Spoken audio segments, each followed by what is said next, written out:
Hello guys! How are you today? If you're interested in knowing the most useful shortcuts while browsing, this video is for you. Let's explore the keyboard shortcuts that can make your browsing experience super fast and efficient, no mouse needed. Ctrl+T, open a new tab. Quickly opens a fresh new tab so you can keep browsing without interrupting what you're doing. Ctrl+W, close the current tab. Closes the tab you're currently viewing. Clean and quick.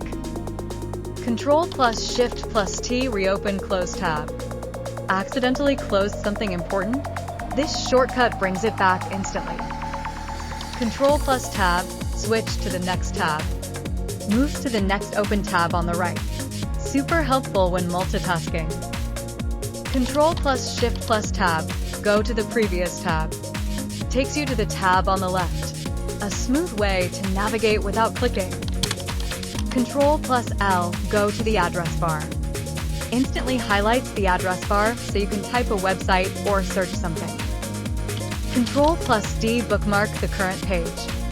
Save any page instantly to your bookmarks for quick access later. Ctrl+J, open downloads. See your downloaded files in one click, easy to manage everything. Ctrl+H, open browsing history. Opens your browsing history so you can revisit any previously viewed site.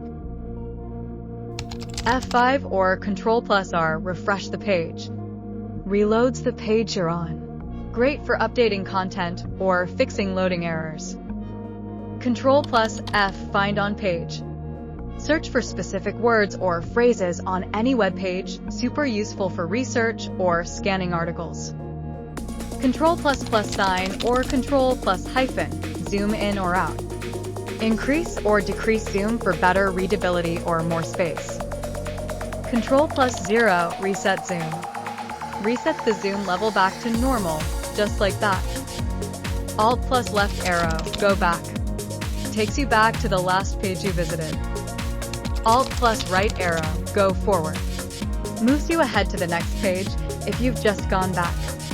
And that's it for today's video. These shortcuts may seem small, but they save a huge amount of time when you use them regularly. If you found this video helpful, do like, share, and subscribe to the channel for more simple tech tips and tricks. Thanks for watching, and I'll see you in the next one.